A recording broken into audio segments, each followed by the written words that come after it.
छोटी बहू ने ऐसा क्या किया कि उसके ही पति ने उसको मारा। एक समय की बात है, किसी नगर में एक साहूकार के 3 बेटे और 3 बहुएं रहती थी। साहूकार की सबसे छोटी बहू बहुत सुशील और संस्कारी थी। साथ ही वह भगवान श्री कृष्ण की अनन्य भक्त थी।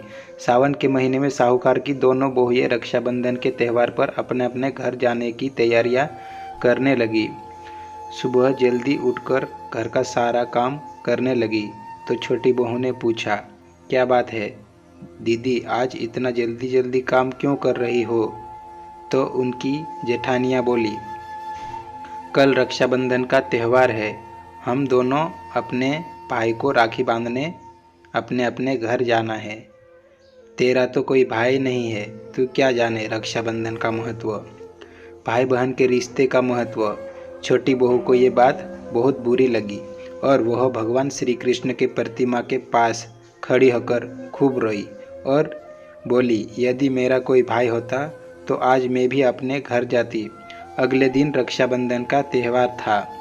सुबह सुबह उसके घर उसके दूर के रिश्तेदार का एक भाई आया और आकर साहूकार से बोला, ये मेरी बहन है, मैं इसके दूर के रिश्तेदार का भाई हूँ और मैं रक्षाबंधन के त्यौहार पर इसको अपने घर ले जाने आया हूँ। लेकिन फिर साहूकार का बेटा बोला, लेकिन इसका तो कोई भाई नहीं है, तुम कौन हो? उसके समझाने पर साहूकार और उसका बेटा मान गया और छोटी बहू को अब उसके साथ भेजने के लिए तैयार हो गए। परंतु छोटी बहू के पति के मन में कुछ शंका थी। वो बोला, आप इसे ले तो जाइए, लेकिन इसे वापस लेने में खुद आऊँगा। ऐसा कहकर उसको उसके भाई के साथ भेज दिया। रास्ते में चलते चलते छोटी बहू ने अपने भाई से कहा, भैया तुम इतने सालों तक कहाँ थे और पहले मुझसे रक्षाबंधन पर कभी राखी बंधवाने क्यों नहीं आए? तो उसका भाई बोला, बहन मैं 7 समुंदर पार प्रदेश में कमाने गया था। अब वह दोनों अपने घर पहुँचे तो घर में भाभी ने अपने ननद का स्वागत किया, खूब ओ भगत की। फिर जिन्होंने रक्षाबंधन का त्यौहार मनाया। ऐसे ही हंसी खुशी समय बीत गया। एक छोटी बहू का पति उसे लेने उसके घर आया। महल जैसा घर और ऐशो आराम देखकर वो चकित रह गया। भाई और भाभी ने उसका खूब ओ भगत करी और अगले दिन सुबह सुबह भाई और भाभी ने उसे उसके घर के लिए रवाना किया। विदा करते समय उसे खूब सोना चांदी हीरे दिए। थोड़ी दूर जाने पर छोटी बहू का पति बोला, अरे मैं गलती से अपना कुर्ता वहीं भूल गया हूँ। तब वह बोली, कोई बात नहीं, आपका कुर्ता तो पुराना था, इतनी दूर वापस जाएंगे तो घर पहुँचते पहुँचते अंधेरा हो जाएगा। लेकिन उसका पति बोला, नहीं, मैं वापस जाकर अपना कुर्ता ले ही आता हूँ। ऐसा कहकर वो दोनों अपने भाई के घर वापस गए।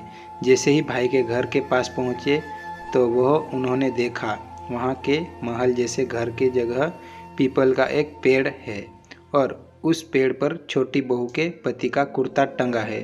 यह देखकर वह बहुत नाराज हुआ और अपनी पत्नी से बोला, ये क्या काला जादू है? कौन था वो जो तेरा भाई बनकर तुझे यहाँ लेकर आया था?